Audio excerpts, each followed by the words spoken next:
Working on getting back to some semblance of normalcy here on the show. It's Mock Draft Tuesday. What if Sean Payton is traded to any of three teams? We got a 3-round mock draft for each of those. We got all that and a little bit of lanyard for you on today's episode of Locked On Saints. You are Locked On Saints, your daily New Orleans Saints podcast. Part of the Locked On Podcast Network, your team every day.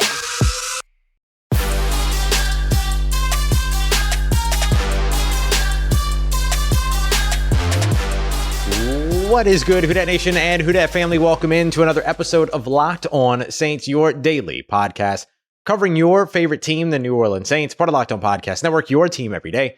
Thanks so much as always. Make it Locked On Saints your first listen of the day every day. Don't forget we're free and available on all podcast apps and on YouTube as well. And I'm your host, Ross Jackson at Ross Jackson Nola on Twitter, your New Orleans Saints expert, credential member of the media, CrescentCitySports.com, USA Today Saints Wire, Tuesdays on Locked On NFL, and here with you every single Monday through Friday on Locked On Saints. And on today's episode of Locked On Saints, we're trying to get back to a little bit of, the normal routine and everything. Obviously, we're all still reeling around the situation surrounding Buffalo Bills defensive back Damar Hamlin.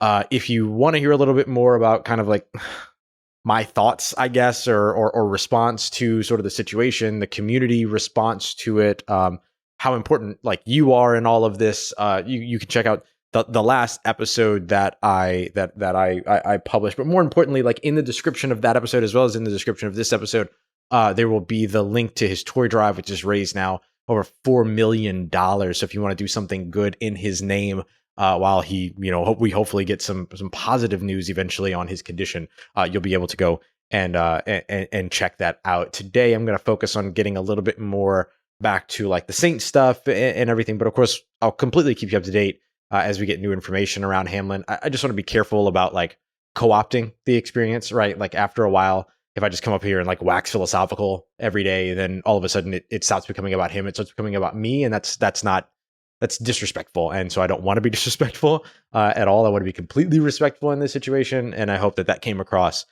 in the episode from earlier today, which I hope that you will take a time to check out, because I speak a little bit in that about my connection with you as well, and how important this is to me. So today's episode of Locked On Saints brought to you by Ultimate Football GM. If you've ever wanted to be your own sort of run your own football franchise, be an NFL GM, this mobile app is absolutely for you. I play this game all the time. Really cool. It's actually been really handy today in particular. But if you want to check it out for yourself, scratch that itch of like the missing franchise modes and other games and stuff like that, you can head over to ultimate-gm.com or look it up in the App Store. Listeners are going to get a 100% free boost to their franchise with the use promo code Locked On in the game store. On today's episode, I want to kind of shift focus back to some Saints stuff here and look at mock drafts. We do mock drafts every Tuesday. Eventually, for one more week, we'll shift that over to Tuesday. I love that I always like look at my wrist when I'm trying to think about a date. I never look at my wrist when I think about a watch or a time. I always look at it when I think about like a wrist, like a week or a day or something like that. Anyway, the way that I kind of wanted to put together these mock drafts today is we'll go through three round mock drafts, and we'll do them under the assumption that Sean Payton is traded somewhere. So we'll shift to three different teams. We'll start off with a job that we know is open and is interested in Coach Payton, which is the Denver Broncos. I'd be surprised if he ends up in Denver, if I'm being honest with you, but hey, it's a possibility. So let's look at it. We'll take a look at a position that we think could open up, which would be one with the Arizona Cardinals. And then we'll look at one that like kind of everyone's expected for a long time, but we don't know if the job is actually going to open up. It'd be a little bit of a surprise if it did, though not at all impossible. That would be the Dallas Cowboys. So in each of these cases, we're doing like 4 selections over the course of 3 rounds. We'll keep the Saints' usual 2nd round pick and 3rd round pick coming into this, but I'm working on, in each of these mocks, we'll grab a 1st and a 2nd from Denver, who does have a 1st round pick. They have the San Francisco 49ers 1st round pick. We'll look at or rather a 1st and a 3rd from Denver, and then it'll be a 2nd and a 3rd from Arizona, but then a 1st and a 2nd from Dallas, because we got to put them through the ringer for sure. So let's start off with the Denver Broncos here. And gosh, again, thank you so much for being here today. So for this trade, what I was able to do was get the Denver Broncos 1st round selection, which was kind of at pick number 28 right now. It's San Francisco 49ers selection. So we'll see how that moves and changes over the course of the actual playoff results, as opposed to the expected playoff results or like Vegas odds version of the playoff results. So we're able to get picks 28 and 68 for the sake of this exercise, which would be a first round pick and then a third round pick, maybe a compensatory second, but I'm pretty sure it's just an early third round pick. And then, I was able to pick up like extra picks toward like the back end and stuff like that. Obviously, any draft haul for Sean Payton would include multiple picks, but some of those picks are going to be in next year. So I just kind of focused on like what you could get for this year and try to get those pretty early. So for this one, starting with pick 28, which is Denver's first round pick as gotten from the San Francisco 49ers. I went with Jared Verse. You've heard me talk about Jared Verse before. Big athletic defensive end, edge rusher that's a little bit more polished, has a good pass rushing plan, is not an underdeveloped pass rusher by any means, has a lot of different pass rushing moves, has several that he's able to string together, and is just a force. I mean, this guy is an absolute force, and he can do it a couple different ways, right? Like he can use speed, but he also transition that speed to power, but that's not his only one move or his one play. And I think that's something that's kind of like bitten the Saints in the butt for the last couple of years in terms of the first round investments that they've had in edge rushers, that they tend to invest in kind of these underdeveloped edge rushers or undeveloped edge rushers that you kind of have to get into the NFL and try to build and mold in your system. And look, it worked great for Carl Granderson. It hasn't worked great for Marcus Davenport. Peyton Turner's been been dealing with injuries and things like that. So he's not really even gotten the opportunity much. And so, but we've seen flashes from him, and he's got more years under his contract, but Marcus Davenport's about to be out. And I just don't see a world where you keep him unless he hits the market, doesn't get any options, and then comes back to New Orleans. And maybe New Orleans brings him back on like a cheap 1-year deal. But it's hard to see a first round edge rusher plays a premium position not go out there and get a bag somewhere where they say, hey, you're an important position. We're going to pay you based upon your position value and things like that. So for the Saints, I think it makes sense. You've got Cam Jordan, you've got Carl Granderson, you've got Peyton Turner to continue to develop. Hopefully you can re-sign Tano Passadio this offseason. Maybe you can go to the market and bring in another edge rusher as well, but you certainly have some options in the draft. And Jared Verse out of Florida State, he's absolutely one of my favorites. Next, I went with Alabama safety Jordan Battle at pick number 44. This is the Saints' original second round pick. Jordan Battle, scheme versatile, kind of does a whole bunch of different stuff. I mean, he's very, very versatile in terms of what he's able to do. You want him to play a little bit further away from the line of scrimmage, fine. You want him to play in the box, fine.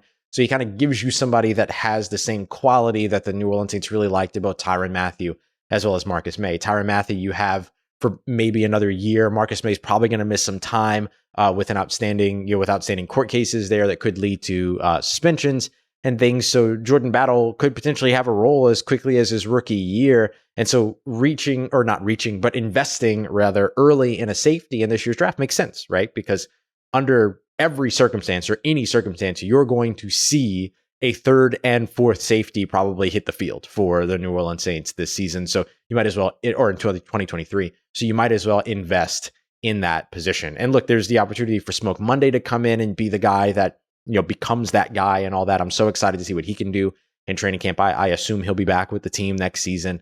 And all, he's just awesome. So I obviously there'll be a bit of a battle for Jordan Battle, but I do think that Jordan Battle kind of like fits the mold of like a quintessential New Orleans Saints safety and the versatility that they really like. And good NFL size as well. Speaking of NFL size, at pick 68, which is the Saints, this is the Saints original. Yeah, I think this is the Saints. No, it's not. Sorry, this is the third round pick that I got from Denver. Darnell Washington, the tight end from Georgia, who's like 6'7", 265 pounds, and just ridiculous, like ridiculously athletic for his size. I think the Saints have their tight end of the future in Juwan Johnson. I know he's a free agent this year, but he's a restricted free agent, so it shouldn't be too much of a chore to keep him around. I'd be surprised if he didn't want to stay around. By the way, he and his wife just announced they're having a baby, so it's really exciting as well. So make sure you take to Twitter or TikTok or whatever and send him a congratulations. But maybe you're looking for another one of those guys, right? Like, por qué no los dos? Like, why not have two? And so I know that doesn't translate directly into why not have two, but you know what I mean. Why not have another one of those guys? And Darnell Washington is absolutely that. But he's also a good blocker as well, because Georgia's run scheme is so run heavy that his production probably has left like a little bit to be desired in terms of the numbers that you might look at. But at 6'7", 265 pounds, being a guy that's got really good athleticism there, he's like that, you know how we talk about mismatches for tight ends, right? Too fast for linebackers, too big for safeties. Like, he's that guy, and especially at 6'7". And the Saints tend to like taller tight ends. They've invested in kind of shorter guys in the past, but really it's kind of been the taller tight ends that have made a lot of sense. And Darnell Washington and Juwan Johnson, like that duo in 12 personnel, so much fun. So I'd love to see that, especially when you have the speed on the outside with guys like Rashid Shaheed and Chris Olave now, potentially getting Michael Thomas back. Like lots of good stuff there. Then I picked 75. Shout out to Coach Red. BYU's Jaren Hall went back to quarterback here. I think I'd go to quarterback in all of these because I still think that investing in a rookie quarterback and rolling the dice there, especially if you're pick 75, you're in the third round here, you want to roll the dice on a developmental guy. Hendon Hooker was already off the board by the time I got back around to the top of the second round with pick 44. So I go with Jaren Hall, big time arm strength, ridiculously athletic, very mobile, raises his floor in that case. I just think there's a lot of stuff this kid does really well that I think, look, he needs polish when he gets to the next level, but so does every college quarterback when they get to the NFL. And I think he's got kind of like the raw talent that you could see the New Orleans Saints being able to build upon. You're probably going to have a change at offensive coordinator no matter what this year, this offseason. I could definitely see that happening. And so, seeing how he fits in with, a really good coordinator out there is going to be really, really good and a really good thing to see. It'd be interesting to see who the Saints are able to land at offensive coordinator, though. Like, you'd love to see a Frank Reich, but you've got guys like, the New England Patriots, like Bill Belichick, and, Mike Triplett was talking about this the other day. Like, there are teams that are going to be ahead in line of the New Orleans Saints, right? And so, like if Los Angeles, I think that the two examples that he used were like the New England Patriots, because Bill Belichick can get anybody he wants, but it sounds like Bill O'Brien might be the guy heading back for that OC position. And then the other one that he mentioned was like the Los Angeles Chargers, because right? The Justin Herbert, like everyone's going to want to work with him. And so if they make a move from Lombardi, their former Saints quarterback coach, then that's like a shoe-in position that would skyrocket above the New Orleans Saints position. But being maybe top 3 ain't bad in terms of picking out, some good offensive coordinators out there. So that's if the Saints were to trade him to the Denver Broncos. The Arizona Cardinals could end up looking for a new head coach this offseason as well, kind of with the way that everything has fallen apart over in Arizona. Sorry, the Arizona Cardinals. So that's what we're going to look at next, the Arizona Cardinals. And I think that we'll speak on something a little unique here, because this is going to be us getting a second round pick, not a first round pick, but still finding a lot of value in that second round pick. So we'll break that down as we continue on with today's episode of Locked On Saints. Today's episode of Locked On Saints brought to you by Ultimate Football GM. Like I told you, I love this app so much. It is a mobile app that you can play offline. You can play totally free. There's no timeouts or anything like that to where you have to wait like 24 hours before you can simulate another game or anything, or before you can make your next free agent move or anything like that. Nope. You can play through as quickly as you want. You can take your time and grind as much as you want. All of that. It's really, really cool. I love it. And again, it's free to play. So you can check it out. It's ultimate-gm.com if you want to check it out on the website, or Ultimate Football GM if you're looking for it in your app store. It allows you to sign free agents, make draft picks, manage a salary cap, hire coaches, fire coaches, coordinators, sports psychologists, team doctors, all this stuff. Upgrade facilities. It's really, really cool. So if you get a chance, it's been really helpful distracting me over the course of the day today. If you're looking for a little something to check out, ultimate-gm.com is the place to go, or you could search for it in your app store, Ultimate Football GM. And our listeners here on Locked On Saints get a 100% free boost to your franchise when you use the promo code Locked On, all caps, in the game shop. So once again, that's ultimate-gm.com or Ultimate Football GM, Ultimate Pro Football GM in your app store. So go check them out today and get your dynasty started today. All right, family, continuing on with today's episode of Locked On Saints. Thank you so much for making us your first, potentially second listen today. For your next listen, make sure you go and check out Locked On Sports today. There's some incredible stories around the Damar Hamlin situation. We have folks, on our network that were there in attendance. We also have folks that covered Damar when he was in high school. When he was in college. Incredible stories. Locked On Pitt, Locked On Bills, Locked On Bengals, like all worth going and checking out if you want to know more about what's going on with the Damar Hamlin situation. And obviously, we continue to hope the best for him. As we look here next, trying to stay focused on the New Orleans Saints here, in a time where it's easy to be scatterbrained. If the Saints were to trade Sean Payton's rights to the Arizona Cardinals, it gets a little intriguing because the Arizona Cardinals are the 4th overall selection. So like, what would you do here? Would you trade Sean Payton and just try to get the 4th overall selection? Or do you trade Sean Payton, take the 2nd round selection, which would be like 34, 36, or because the Miami Dolphins had to forfeit their pick, it might be like 34 in that case. So do you trade and take the 2nd round pick and more picks? Or do you trade and just grab the 4th overall selection? If you can get them to come up off the 4th overall selection, which would be a mighty, mighty ass, like they would have to be really, really desperate. And you would have to be getting really good packages elsewhere in order to drive that price up. Then I think you take it and you just grab whatever quarterback is there, right? You grab Bryce Young, you grab CJ Stroud, or you grab Will Levis, like whoever's on the board out of your top 3 quarterbacks. And that could be Will Levis, that could be Anthony Richardson, that could be Hendon Hooker, like whoever your number 3 quarterback is. You grab one of those guys at 4, and then you're off into the sunset there, hopefully with your franchise quarterback.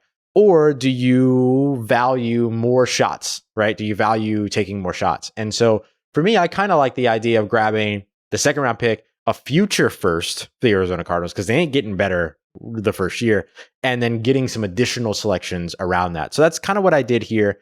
And maybe you could reinvest in quarterback next year, but you could also still invest in quarterback this year with a 2nd round pick. So I got pick 34 as well as 67 up out of Arizona, as well as some future stuff, including a future first. And so at pick 34, as it came around, I grabbed Hendon Hooker. Now, here's an interesting thing. If the Saints wanted to in this situation, they could potentially trade up to 31 and see if they can convince the Super Bowl winners to trade back and take an early 2nd round selection. Kind of like what the Baltimore Ravens did years ago, in 2018, when they drafted Lamar Jackson. Why do you do that? You do that so that you can get the 5th year option on your quarterback, right? So if Hendon Hooker's like medicals look great over the course of the offseason and in the draft process, and he's looking good, and he's looking like he's going to return to the field sooner rather than later, kind of like Joe Burrow did years ago, kind of like Deshaun Watson did years ago, then you feel pretty good about that trade and making that move. But if not, then you select him in the 2nd round, and then you see how everything goes. So I went with him here in the 2nd round at pick 34. The Saints come right back around at pick 44. I went with what might be a little bit of an unpopular pick here. I went with John Michael Schmitz out of Minnesota. He had a Big Ten offensive lineman. He's classified as a center, but he's gonna translate to guard really well. I think the Saints have to have their next guy behind Andrews Pete ready. It's his contract situation and everything has made it so that it's hard for the Saints to move on if they've ever been interested in moving on. But I don't think that they have been, honestly. Like, I don't think he's been inserviceable. I just think he's got trouble staying on the field and stuff like that. I'm so trying to be so careful how I talk about injuries now. But also, like, his contract's on his way up, and maybe, he gets paid somewhere else or whatever it might be. But I think you have to have the next guy ready nonetheless. And John Michael Schmitz could be that guy. He's uber aggressive, like really good anchor, like does a lot of things well in the run game. And he's somebody that works really well because he played in Minnesota, works really well in a zone run scheme, which you'd like to see the Saints get back to next year a little bit more of. But he does some good gap scheme stuff too. The kind of like helmet to helmet, not helmet to helmet, but like hat to hat kind of blocking, to where like you block the guy in front of you, as opposed to the zone scheme where you're kind of blocking gaps in that way. So that's why I went with John Michael Schmitz, and he's somebody that you can move to guard. And it might be like a little bit of like an overly NFL thing to draft a guy at one position in the offensive line and move him to the other position, but it's still a thing that happens. So it's still a thing that we can do. And then at pick 67, I went with a wide receiver. So this is one of the picks that I got from the Arizona Cardinals. I went with a wide receiver here. I went with Xavier Hutchinson out of Iowa State. 6'3", 205, 210 pounds. Just a quintessential X wide receiver. And I think the Saints need to find that guy. That sure-handed X receiver, big body, can do the Michael Thomas work. Just in case they restructure Michael Thomas's deal and trade, or renegotiate Michael Thomas's deal and trade him over the offseason.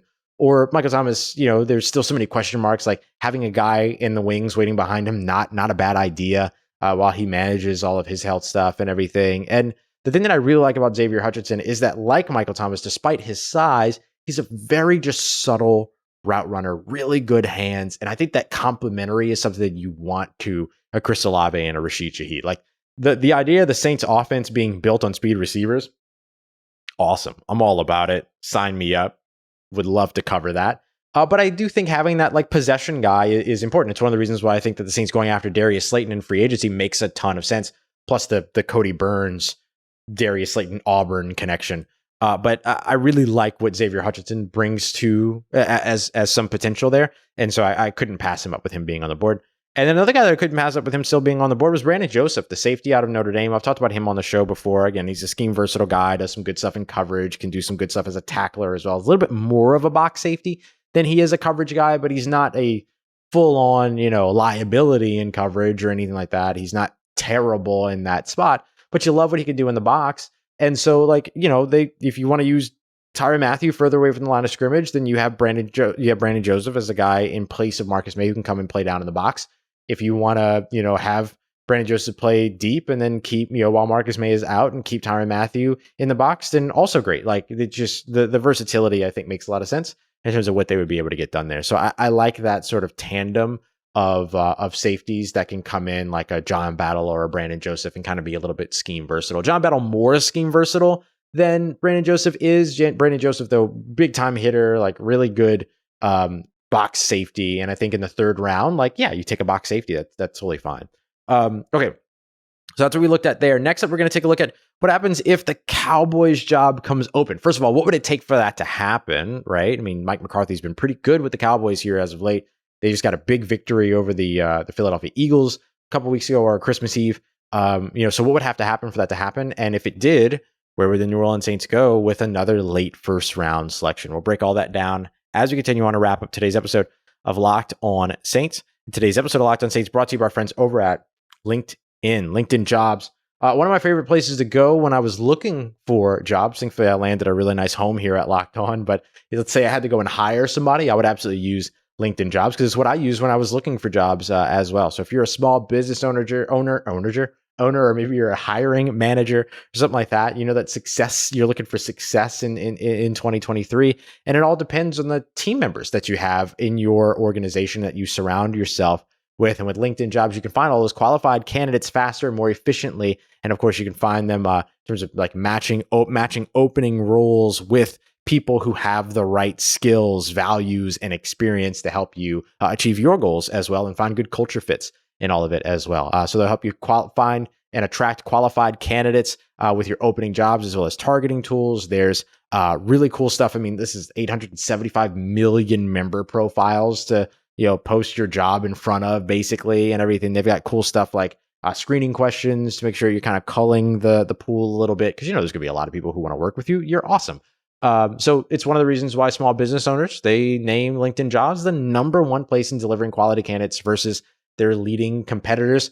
You can't even name the leading competitors. That's how just good LinkedIn Jobs is. LinkedIn Jobs helps you find the quality candidates that you want to talk to faster. Post your job for free at linkedin.com/LockedOnNFL. That's linkedin.com/LockedOnNFL to post your job for free. Terms and conditions apply.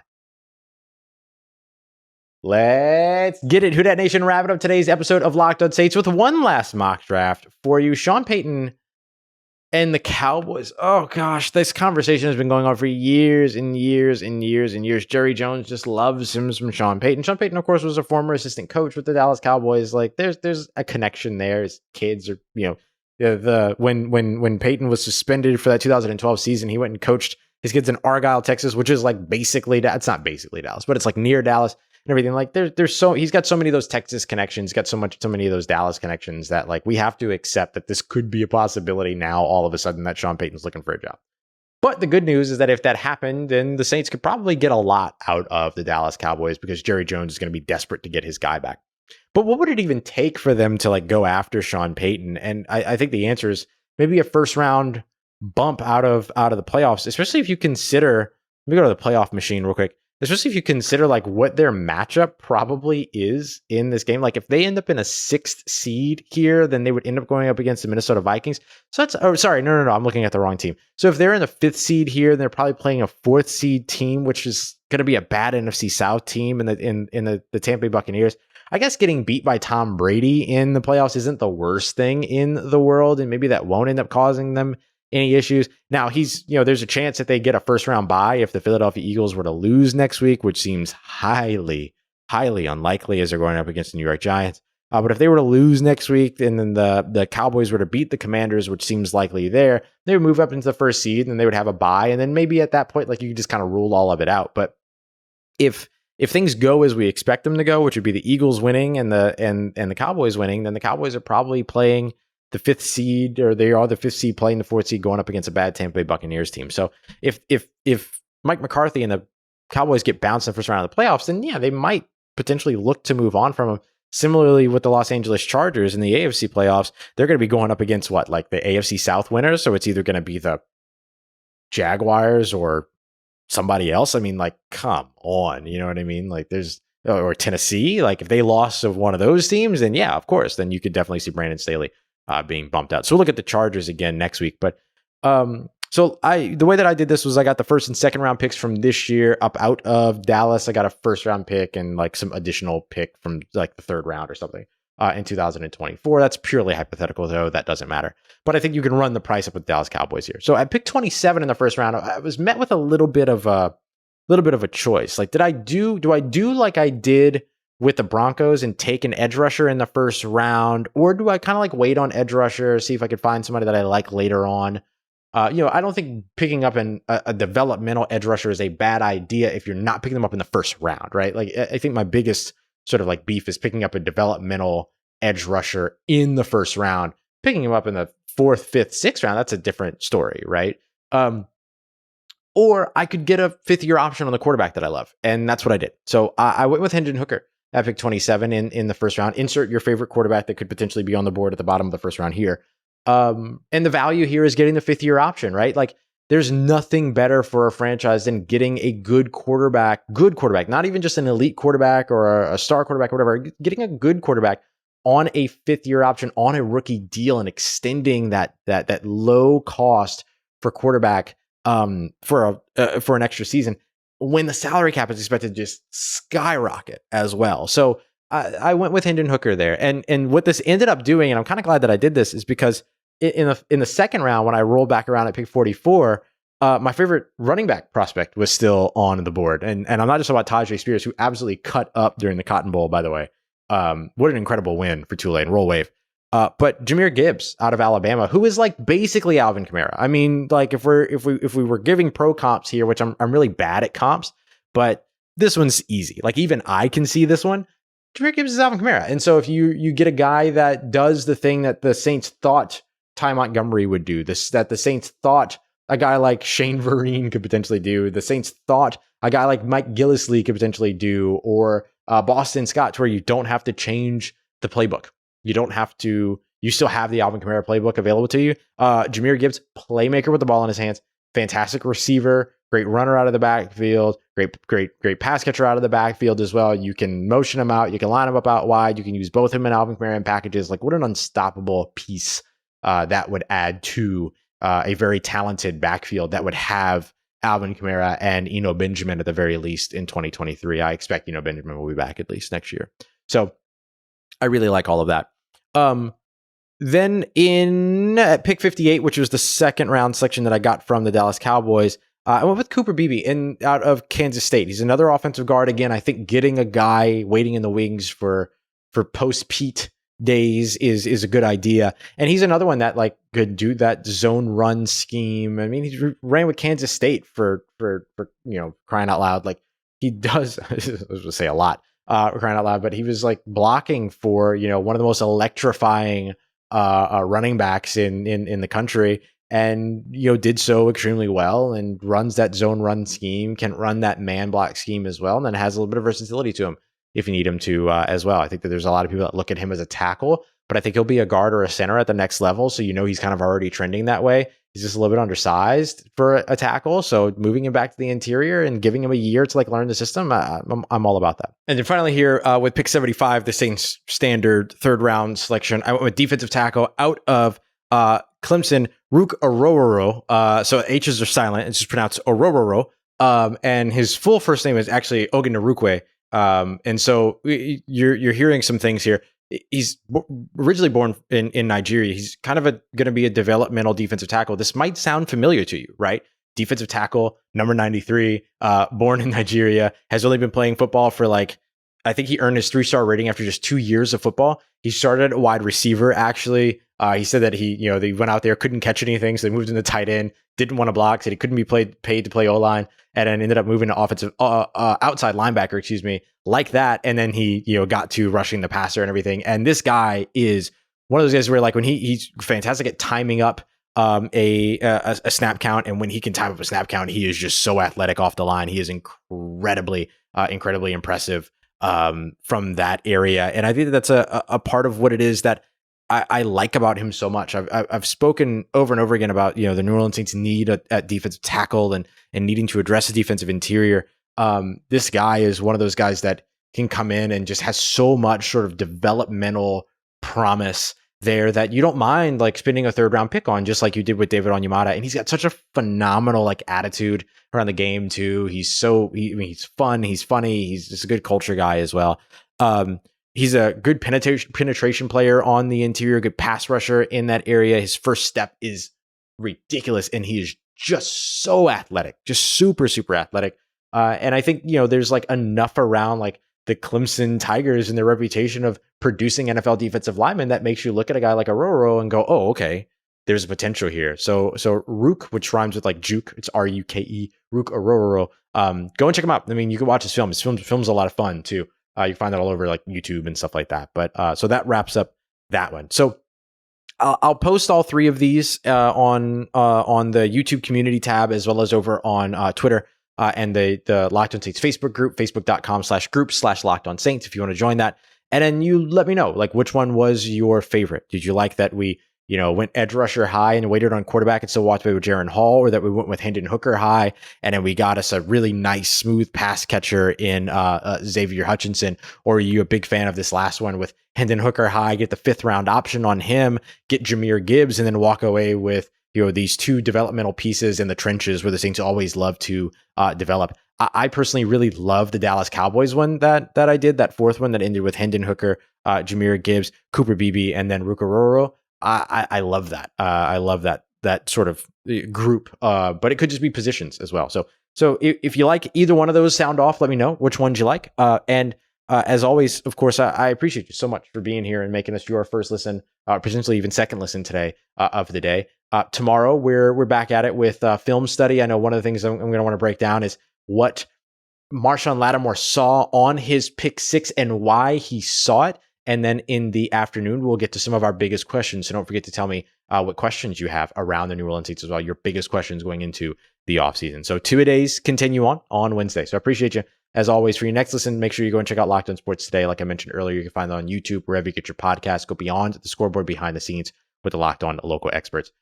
Thank you so much again, y'all, for being here with me. Make sure you check out Damar Hamlin's Toy Drive is what I was looking for. Toy Drive link in the description, and show some love, and don't forget what's paramount here, and that's this kid's health and well-being. I can't thank y'all enough for responses and conversation and stuff like that I've had today, and for your our supporting one another. Right? It's not just like it's not about me. It's about us. So thank you for that. Thanks so much as always for making me part of your day, part of your routine, for saying yes to me and the show. If you see me, please say hi. And as always, if you need anything else around your New Orleans Saints in between these episodes, make sure you follow me on Twitter, Ross Jackson, NOLA. Hit me up. Let me know how families doing. Let me know how you living. Do let me know how your mom and them. Trust you, that nation. I love you.